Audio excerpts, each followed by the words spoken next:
Disclaimer. This podcast does not provide formal medical advice. The information including but not limited to text, graphics, audio, images, and other material contained on this podcast are for informal purposes only. No material presented is intended to be a substitute for professional medical advice, diagnosis, or treatment. Always seek the advice of your physician or other qualified healthcare providers with any questions you may have regarding a medical condition or treatment and before undertaking a new healthcare regimen. And never disregard professional medical advice or delay in seeking it because of something you've heard on this podcast. So this is MD Fem. I'm Dr. Scatliff. Okay, this is Isabel Castro once again, Dr. Lubna Chowdhury, and Dr. Kimberly Works for part 2 of our Self-Care is Healthcare episode. And we're going to pick up where we left off and talk about, remind everybody about taking off your makeup properly.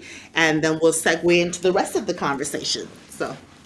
So yes, so what we were discussing, making sure you're removing your makeup properly. And then after that, hydration. People always, I'm going to wash my makeup off, and then they don't finish with a hydrator. So it's very, very important to hydrate before you go to bed. And they think, well, why? I'm not going to go outside. It's important because before you go to bed, you're going to be sleeping for how many hours in bed? You need to have hydration. And separate from that, the other part of it is also making sure you're sleeping properly and sleeping in the right position. So I'm gonna take this as a pulmonologist. Sleep hygiene is so important. And when I say sleep hygiene, what does that mean? Sleep hygiene means the environment that you set around yourself when you're going to bed.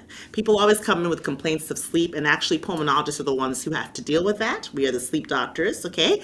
And so basically what the issue is that you're not creating an environment that tells your brain, hey, it's time to go to bed.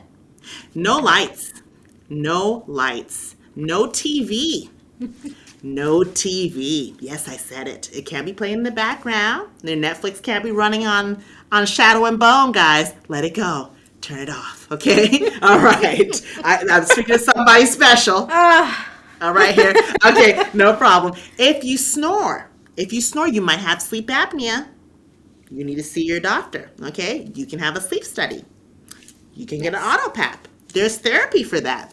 It'll change your life. You'll lose weight. Please go and you'll sleep. Exactly. That's why you'll lose weight. You'll have energy in the morning to actually go and exercise. Please, if you're a snorer or if you live with a snorer, a lot of marriages end from snoring. I'll tell you that right now. I had a woman come into the clinic one day and say, if you don't do it, I will. I said, excuse me? What are you talking about? He's driving me insane. He sounds like a truck. I said, okay. You need a sleep study. It sounds like you need a sleep study. Let's get him a sleep study quickly. And this man had a horrible apnea-hypopnea index. That's basically the index of how many times you stop breathing and how many times your breaths go down to very low, okay? And when you're getting that, you're not getting into REM. REM is where you dream. REM is where you rest. REM is where your memories get restored and everything. Like, you need that part of sleep. So if you're not falling into deep sleep, you're not getting restorative sleep. So you can sleep and still not be rested.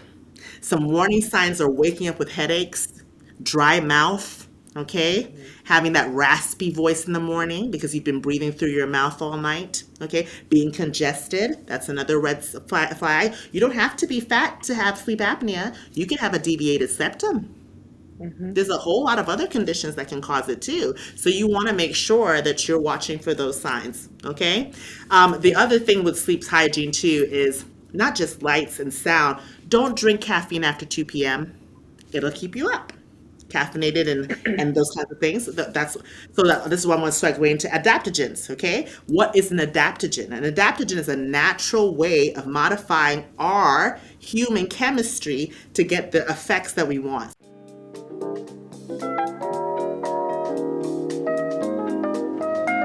Hi, this is Dr. Scatliff, your pulmonary critical care physician and founder of MD Fem Incorporated, and we're talking about adaptogens. Adaptogens are natural substances. They're considered to help the body adapt to stress and they exert a normalizing effect upon bodily processes. Now, what are the three qualities that a plant needs to be considered an adaptogen? It needs to be non-toxic when taken in normal doses.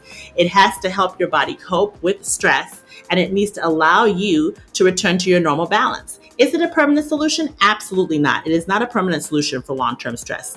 For long-term stress, you need to be taking away the things that are inside the stress, number one. You need to be talking to a therapist, number two. You need to be exercising, number three. And number four, you need to be consulting your physician, okay? So adaptogens do bring your body back into a steady balance for a short period of time by managing both physical and mental stresses. An example of what they do is if you're in a short-term state, it reduces your cortisol levels. But if you're in a chronic stress state, it might increase the level of cortisol in your body. Adaptogens work as a temporary bandage. They are not, again, the permanent solution. There are several types of adaptogens that are out there on the market right now. One of the most common ones we hear about is American ginseng. Okay, it offers immune system support. It decreases inflammation. In addition to this type of effect, ginseng also combats stress. It boosts your nervous system. It improves how your body responds to stimuli. Some studies suggest that American ginseng can actually reset your dopamine levels and regulate your mood. There's ashwagandha, which is the big one that's out in the market right now. It's had a positive effect on the endocrine, nervous, immune, and cardiovascular systems by regarding your regulating your metabolism. It offers some type of protection for your cells as an antioxidant, and it also seems to reduce swelling and anti-inflammatory reaction. It can have effects on your liver, and so that's why before you start any of these medications, you have to consult your physician. Okay, Asian ginseng is another one. This type of ginseng helps relieve both mental, okay, and physical fatigue. Ginseng can improve your energy and performance during stressful activities. There's eleuthero, which is basically similar to ginseng, and it relieves stress and fatigue. It's an adaptogen that helps to also boost your immune function and immune modulator. There's rhodiola. Rhodolia rosea is actually the formal name, and it alleviates symptoms of fatigue, anxiety, and depression. And there are some studies that are now showing that it helps improve your performance during stressful situations at work or during extraneous physical activity. Okay, so adaptogens are a solution. Okay, they're a short-term solution, but they're not a solution that you should start without talking to your doctor. That's right. Before you start any adaptogen, you should consult with your physician. Okay, I'm saying it again, consult with your physician or your healthcare provider regarding potential effects and interactions, especially if you have pre-existing conditions or you're on any medications. Thanks for listening. This is Dr. Scatliff, and you're tuned into MD. So, a lot of people take pharmacological drugs for anxiety, for ADHD, for things like that. Adaptogens are natural ways of trying to achieve the same thing. So there's a huge one that's become very popular on the market right now, ashwagandha, okay? Everybody and their mother is selling this thing, okay? And it's for anxiety. It's really for anxiety, for anxious people, for individuals who are having problems with appetite, things of that nature. So if you want something that's a natural alternative to your Xanax, you might want to try that. It comes in gummy What are form. some people that cannot take ashwagandha? What if you're like on blood thinners or something like that? Can you take So it? if you are on any medications, you should consult your physician before taking anything here. And MDFem is not giving you medical advice, eh? So don't come in my DMs with no nonsense. Okay, I'm just going to make that real clear. I have disclaimers everywhere. All right, so do not. This is not medical advice. You have to Okay. talk to your doctor, okay? Good. If you're on Okay. any medication, because we don't know. Remember, with holistic therapies and natural therapies, they have not been FDA approved, they have not been tested, they have not had randomized controlled trials. We don't know. So you have to be super duper careful, okay? Please, please, please. Another adaptogen so therapy that we're talking about now is nootropics. Nootropics. That's nootropics. And what's that all about? It's an alternative to ADHD medication. A lot of people who have ADHD, including myself, okay, we get placed on Adderall. Okay, and Adderall has horrible side effects. It can stop you from sleeping because it's a stimulant, basically. It's a stimulant, right? It keeps you up, okay, and it can cause your blood pressure to go through the roof. Okay, you can end up with hypertension from being on Adderall for years. So people have been trying to look for alternatives to Adderall, and nootropics is now the new trend to that. Okay, does it work? I can't say. There's not enough research out there. Should you try it? Again, talk to your physician. Okay, but if your blood pressure is abnormal and you're on Adderall, you should start talking to your psychiatrist or your physician and say, hey, is there a better alternative out here for me? And press them. Don't take no for an answer. Have them do the research. They are your doctor, or find a doctor that will. That's all I'm going to say. And I'm going to leave that there. I'll let you know how it works out for me because I'm coming off of it. I was like, I'm done. I was like, my blood pressure was too high for me, for the likes of me. Because I was like, my father has hypertension. And I was like, I do not want hypertension. I have lost, let's see, I've lost 85 pounds. Good job. In the last, 3 years? 85 pounds. Okay? And when I saw my blood pressure high, I was like, that's not right. What is that? So I was like, why is it 85 pounds? And then I realized it's the Adderall. It's the Adderall. Yeah, then also to piggyback on that ADHD, because I also suffer from ADHD, and a lot of my clients do as well. So I have a concierge practice, and so a lot of my clients want something different than the medications, right? Because as you mentioned, medications, not just, insomnia, but some of them can cause hallucinations, hearing stuff and seeing stuff that's not there. And so a lot of people want different stuff. So I came across this book someone gave me. I don't know if you can see it. It's very old. Yeah, we can see it. It's a very old book, and it talks about ADHD, about medication. It talks about meditating. So I started meditating since March. Feel a lot of self-calmness, right? And it also talks about getting a good night's sleep. Because if you're tired, then you're less likely, and those are firecrackers still going on, and this is like the 6th, okay? So that's another thing. If you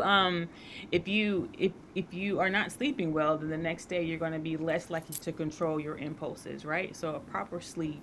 Then it also talks about your diet, sugar, soda. It also goes into foods that are artificially colored, stuff like that. Those things are also going to cause stimulants in a poor diet, and so all of this is going to affect your concentration. So Can we also talk about how people think juice is healthy? oh my goodness. So I was just about to say,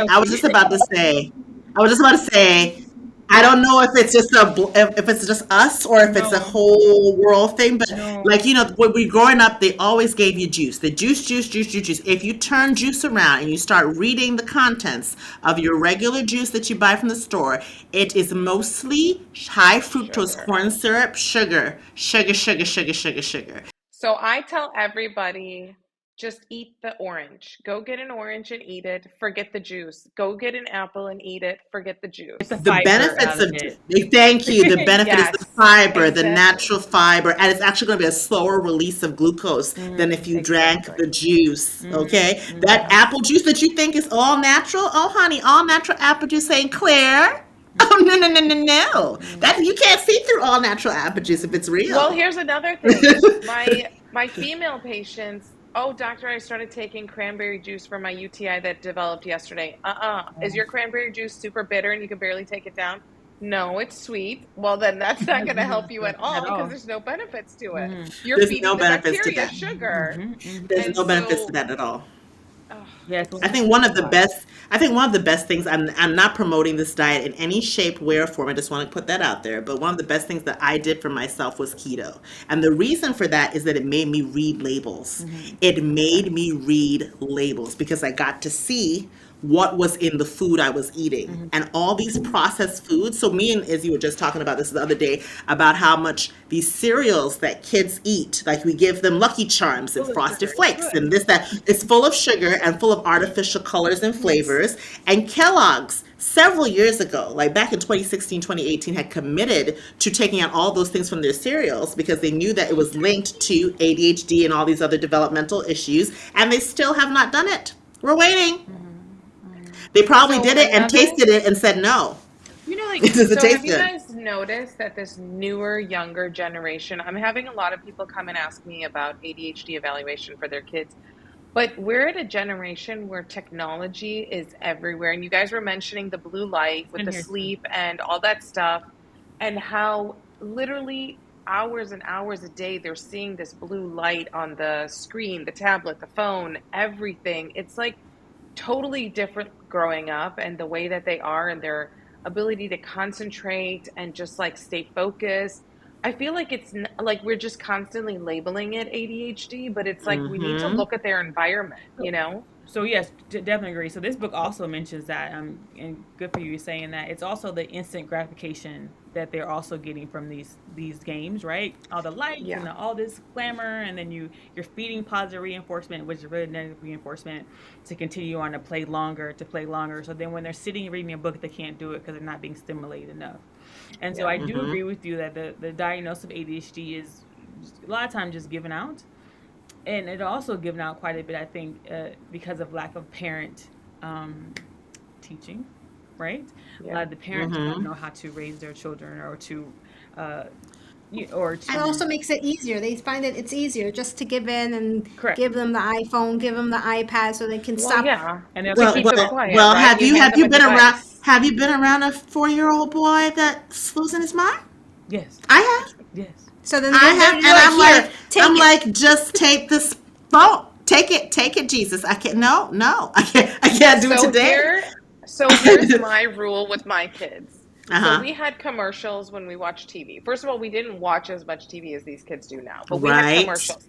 A commercial came on, you ran your butt to the washroom, you went and got a snack, you did something as quickly as possible, you ran back. So YouTube allows you to skip the ads. My kids do not skip the ads. They got to go run and do their stuff and wait until that commercial ends. I don't care if it's 3 ads, they're watching it, because otherwise they're like constantly like, I want it, I want it, I want it. And I'm like, yeah, that's Well, not how life is. this is my thing. Well, wait a second. That's not how life is, but we've created a life that's instant gratification. You have fast food. You have the fast internet. You have everything is now, right? When we were growing up, it wasn't like that. You had a T. Do you remember TV Guide? You had an actual book that showed you what was on television. We don't AOL, you had to have that. dial in and connect. And then that also goes to Broadband. about sleep. Everyone wants these instant gratification, even parents. So I have parents come in about sleeping issues from their kids. And you have this Yeah. long conversation like you just did, for adding for kids, like sleeping on the same time, and cold room, and no TV, Yeah. all of that. No one wants to do that. Everybody wants medicine. So it's also the Yeah. Oh parents my too. God, yes. So It is Well, because schedules and discipline and setting boundaries are things that take time and energy and effort. yeah. So you have to put those into play if you're going to see changes without medication. Mm-hmm. Those are like let's be real. Let's be real. Like I mean, Kim, I think you're the only one that's really like born raised American. I'm born on American soil, but I was raised American. I was raised in the Caribbean, and our system is very different from yours. The discipline that you have to have in a Caribbean setting is insane. What television? What television through the week? Turn it off. Turn it off right now. Go up in I that never had bed. cable, guys. Kids would talk about Nickelodeon and stuff. I was like, I don't know what you're talking about. We're not allowed to have cable. Yeah, so I am American. However, my dad was military, so a lot of the Oh, that's right. different backgrounds, military That's right. backgrounds, There you go. That's a different. Yeah. different I backgrounds. got it We now. didn't have Yeah. well, this Nickelodeon is and all that stuff. There was only one. There was one channel where everything came through, right? So like 8 to 2, or 8 to 9, the kids cartoons, and then news at this time, because I lived on a military base overseas.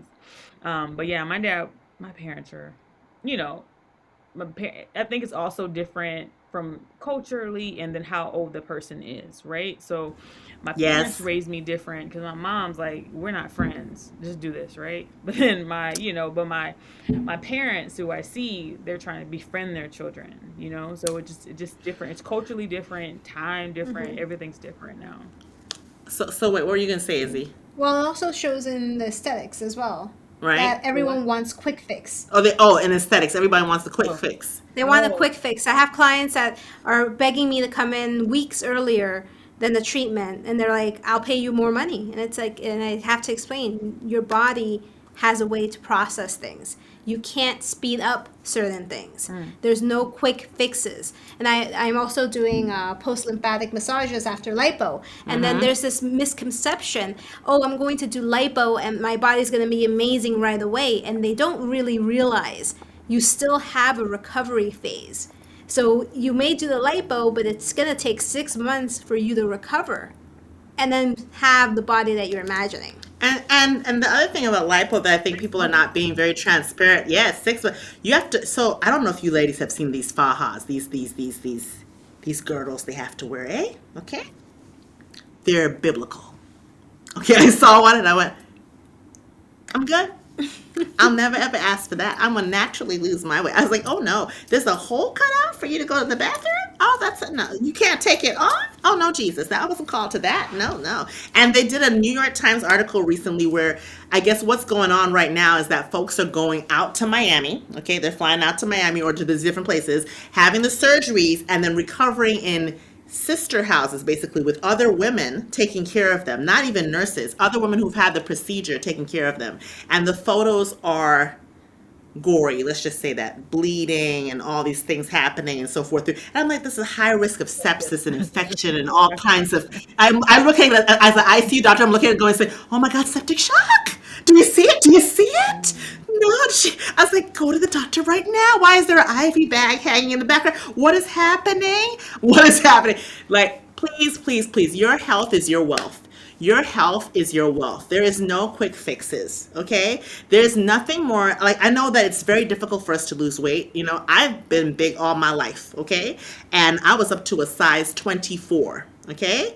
And I'm now a size 12. My friends say I'm smaller, but we'll let that go. And anyhow, I'm like, I think that the time it took to lose the weight also helped me to develop new patterns and new behaviors that are going to keep the weight off. Does that make sense? Yeah. Like you get this quick fix and you haven't changed your behavior, guess what? You're going to gain the weight back, Yeah. right? And it, Like I personally don't think that like you're doing the procedure, right? And if that's your choice, that's fine, right? But you also have to listen to your physicians. You can't go AWOL and do what you want to do, like begging people to come in early to do more massages or go into these houses and not recovering in a proper rehab. You know, these are all putting your life at risk, putting yourself at for real bad complications, guys. Okay, so please be careful. I guess, Please be careful. I guess the root of no, go ahead. No, I was going to transition back to the skincare non-invasive stuff. So, what Mm-hmm. are your thoughts on microneedling? Oh, So yeah, I have a lot of thoughts on microneedling. So one of the things that happens with well, overall, where the trend is going right now is to do non-invasive, which I do agree on. It's not about doing quick fixes, but it's about not being in so much pain, not being in so drastic. Because one of the things that people were doing was CO2 lasering and ablative treatments that then you're recovering for 2 weeks and your face looks like a lobster. And then yes, your skin looks super, super tight, but you took 2 weeks of being in a lot of pain. So now people are going more towards the non-invasive, where you're not going to have that long of recovery and not so painful. So that's one of the great things. One of the things I do a lot in my office is trying to do non-invasive, so you can get the same results without being in so much discomfort and pain. Now, microneedling, there's different phases right now of what's going on with microneedling. So, Is that the one where it yeah. has like the vampire situation? yeah. Oh, I think that you need to explain what microneedling is because Wait, for can I folks just like show you myself and okay, something? Kim, okay. So I That should we don't. explain did I that. I realize that this doesn't work. This is not the proper microneedling. So that That it just doesn't hurts me that work. you even She used said it. that. That she used No. this. So I got it before when it became a trend, but then I realized I started doing more research. You can't do this at home because the needle's not long enough and deep enough, and it's a totally different process. So you can't use these Amazon ones. Oh, So Like that doesn't work. So go ahead, Izzy. You go for it. so when microneedling came out, the main goal with microneedling is that you're trying to go deep enough in the epidermis to stimulate your fibroblast cells. That's the main goal that you're trying to do. Now, there's different forms of it. The original form of microneedling when it first came out was a dermapen. It was a small little pen with a small little diameter, and then people, the technique they were using is that they would go in circles and they would go up and down, and that's when you were seeing this vampire facials and people were like super red and bleeding. The problem with that is that I tell people there's no way you can tell me that you're putting a needle and you're going this way and it's not scraping your skin, or you're going in circles and you're not causing extra irritation. The problem is you're causing so much trauma that you actually can hurt the person. So anyone that is going to have keloid scars or anything that's going to be more hyperpigmentation, it can actually make it worse. Added to the fact that it still does downtime. There was a big trend at one point with microneedling is more damage, better results. That's actually not true. There's a doctor that came out with a book saying It's actually quite the reverse. You have to perform enough stimulation to stimulate your fibroblasts, but you don't need to go to the point where you're actually injuring the skin to that level. So now the new trend that started happening is what's called microchanneling. And that's actually what I've been doing for the last 6 years. I do microchanneling, still needles, but the technique is different. So it's a stamp, and I'm stamping up and down. So you prevent that scraping. And that's what happens with those rollers that you have. If you think about it, if you have a roller, it's pulling it from the back when it comes out to your skin. It may be micro tears, but it's still there. So then with the stamping, you're going up and down, and you're stimulating enough the fibroblast, but you're not scraping. So that decreases your downtime, you're recovering in less time, and you see better results. So do you do that with like the PRP where you did the person's serum and then you also are applying that while you're doing the stamping? So now here's the thing with PRP. PRP is great. Now, there are limitations with PRP. The problem with PRP is as we age, everything is aging. That's why we age. We're not recovering to the same level. So if I do PRP with a 20-year-old, that's the most ideal PRP. But if you're doing PRP when you're 30, 40, 50, you're still using serum. Yes, it's still great because you're concentrating that serum, but it's still not as effective as when you're 20. So that's the limitation with PRP. It's still great, but there is a limitation. Now, with the system that I use, with ProCell, what they do is that they grab the factors, and they obviously pay for 20-year-olds to give bone marrow. They grab the factors specifically, make it into a concentrated dose, bind it with hyaluronic acid, and that dose makes it a much more effective treatment because it's more reactive factors than someone who's 40, 50. Okay. So now we talked about microneedling and we talked about microchanneling and so forth. But now, what about this the gloves that you showed me yesterday? Because I was like, yes. What is this? You're not testing that on me? Until you see it, and you're gonna love it. It's like when you did the laser hair removal, you're like, no, and then you're like, okay, wait. Before we go on to the microcurrents, wait, rewind. For my black brothers and sisters who have ingrown hair, okay? I had ingrown hairs on my chin, okay? And I had all kinds of problems with these things. Like every time I went to any type of esthetician and getting removal, it was just made it worse and worse and worse and worse, and had this black like hyperpigmentation underneath here. And it's normally associated with like PCOS and so forth, but it can just be that you have ingrown hair also, right? And you continue to traumatize the area and so forth. And I started doing laser hair removal. I was skeptic at first, but I started doing it with her, okay? And I'm telling you, what was it? It's been probably been like a year and a half. Do you like look at my neck? It's even. It's absolutely even. It's insane. There's no hair here anymore. Good. There's no hair anywhere. I love it. I absolutely love it. I'm like, why didn't I do this before? It hurt. Why did I do this before? That was the first thing. I was like, wait, is this going to hurt me? Is this going to hurt me? I'm not a pain person. So I was kind of like, is this going to hurt? But then as you do it more and more, it becomes less sensitive. Don't do it during your cycle. Learn that the hard way. Everything hurts during your cycle. Just want to let you know. Yeah, you're more sensitive. Yeah, you're extremely more sensitive. That laser stuff, and for a while I got tired of getting burnt, so I stopped doing it. So maybe So wait a second. What laser were they using? Is the question. I don't remember all that. I do know I went to someone who, specialized in black hair, skin pigmentation, and she was black as well. Mm-hmm. It's just like I was doing my legs and all that stuff, and I still need to shave like pretty, like regular. So with hair removal, the main importance is that the gold standard is the new diode and ND-YAG. Those are the main lasers that are most ideal for every skin tone, every Fitzpatrick scale skin tone. The thing is that unfortunately what's been happening is that it's become so popular, it's become saturated. And in doing so, people lose respect over things. Unfortunately, I tell people, like, you have to have a certain respect over certain things. Like when you drive, after a while you lose respect and then things happen. Especially when you're young, people get into accidents. The same thing with lasers.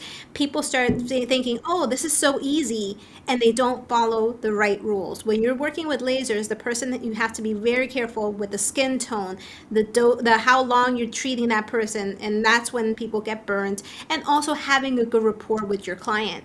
If your client tends to lie, then or doesn't feel comfortable with you, will lie, and then will not tell you, oh, I was in the sun or this or that. So there's many other factors that when when it comes to lasers. You have to be very careful. So I want to kind of clarify for those who have never had laser before or are considering doing it, especially for our peoples. So I want to make sure, number one, you're not in the sun in the last 24 hours, eh? You cannot be in that, like outside in the 103 degree weather in Houston and then go do the burn, baby, burn. This case is gonna really hurt. And really. sunbathing 2 weeks. Yeah, oh, well, there you go. I have never sunbathed, if you've been sunbathing, you cannot get laser for 2 weeks. What Well, is there you go. sunbathing? Like sunbathing. The When melanated do not know. So people that go out in the sun and they're baking for 2 hours and then they bake the other side of them and they're in their sun. I already got my. Yeah, we are. Anyhow, but no, it's okay. We empathize with you. We empathize. We understand. We understand. Yeah, that's the thing. So, That's the thing, okay, my dear. question is, Yeah. what about the at-home laser hair removals, like Oh, there's Tria at-home? and all those other ones? Wait, the laser for the home or which one?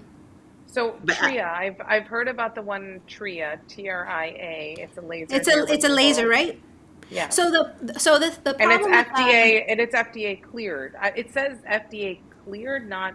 I don't know what's the difference. The between FDA technology. cleared and Clear me is FDA not gonna hurt approved. you, but prove me to do something. No, I mean the thing is that when it's FDA cleared, it's basically they feel it's safe. But the problem is that it's an IPL. Normally, the ones that they sell at home are IPL. IPL cannot be used for dark skin tones. One. IPL cannot be used for dark skin tones. So these lasers that they're selling actually cannot work for darker skin tones. The other problem is that they actually make it in, they change the settings for those lasers, so it's lower dose, so you have to do it more often. But then the problem with that is if you're getting exposed to the sun or you're using certain products, then you can actually burn yourself. So if you're using retinols, if you're using Accutane, if you're using things like that, you can actually hurt yourself. So I try to deter my clients. I'm like, if you're going to do this, you should do it professionally because a professional will know what they're doing. And not just any professional. You need to do your homework. Like anything, you need to do your homework. You can't just go to anyone because you're trusting your skin. It's still your health, and you can burn yourself and hurt yourself. Right. Okay. Okay. I didn't know. Good to know. Yeah, it's so I you know I've had laser actually one time before you with someone else, and what I found was number one was the wrong laser. Okay, it was for my underarms. Wrong laser. Number one. Number two, not enough gel. Okay, and too much application time. They went over too much times, and that caused burn.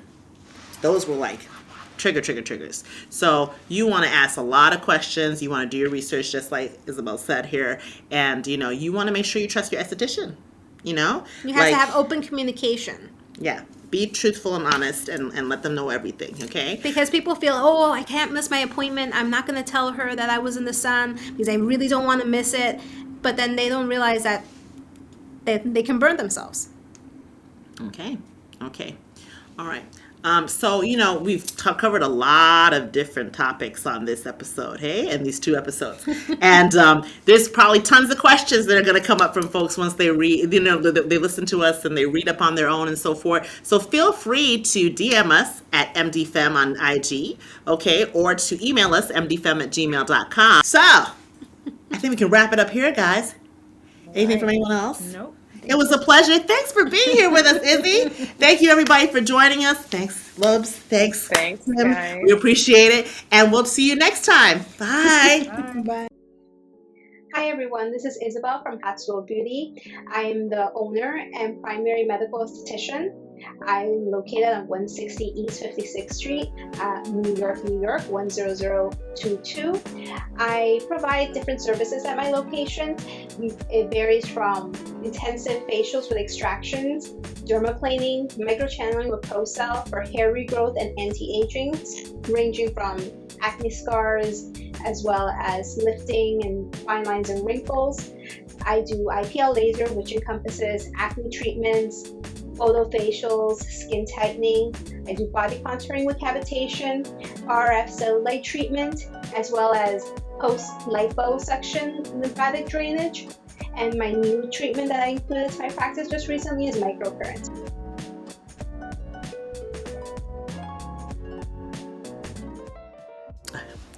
So Dr. Works had a question earlier about rice water and why are we doing this? Why is this the new trend and how does this work and so forth? And so from my personal experience, rice water smells horrible when you make it at home and it's very difficult to make.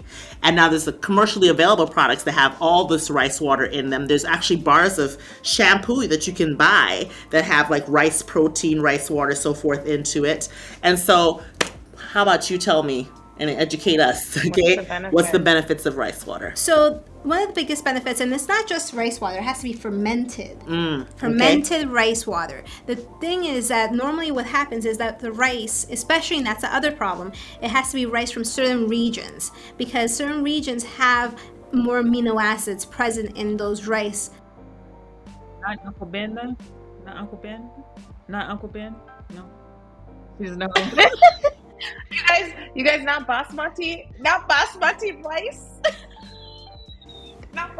rice. I got a whole bag of this. Andy Femme must just disclose that we do not speak against Uncle Ben or basmati rices. Thank you so much. Okay, go ahead. So what they have found, especially in the region in China, that has women that have really thick, long hair, and even until their old age, they tend to use shampoo that's based with rice water that's been fermented. What they found is that fermented rice, it releases the component called patera, which helps stimulate the cell growth and strengthening of the hair and also the skin. Separate from that, it has a lot of amino acids. It releases a lot of nutrients that help with the growth of hair specifically, and it can also be used for the skin as well. So then they now have these companies that have shampoo, bar shampoos that help with that. And that's why the biggest thing with the... So what areas are the best rice water from? What countries or what they areas? Found, I mean, overall, they found that it's still very beneficial, but this company, it's called Viore. That's the company I like using, and that's the company I like referring my clients. It's from a specific small village in China. So that company buys a lot of rice from that region and does the same process that the indigenous community there does, ferments it and makes these soaps from it. And it's really So is it a bar or is it a liquid? It's a bar. It's a bar soap. And actually, I've never used bar soaps in my life. I was always very anti-bar soaps until I started using this company. And actually, it leaves your hair actually really soft, which is surprising. Okay. And so how often are you supposed to wash your hair? Well, that depends on sebum production, your ethnicity, your length of your hair, all these different, because for me, I don't wash my hair more than every 2 to 3 weeks. I have locks. Like, I would be drying my hair out to the wazoos. So it's different for everybody. I do it like every 2 days, every 2 to 3 days. And it's because your sebum production is different from mine. Actually, really big hit, and I got to do this really quickly because we got to wrap it up. But yeah. For my black people, we are producing sebum from our scalp. So do not over oil your scalp, because what you're doing is you're going to clog your pores and you're going to stop your hair growth, and you're going to also get dandruff, okay? Please, when you're washing your hair, make sure you dry it completely before you go to bed. You're going to get a fungal infection, family. Please get the dryer out. Get that scalp dry. Please, and hair please.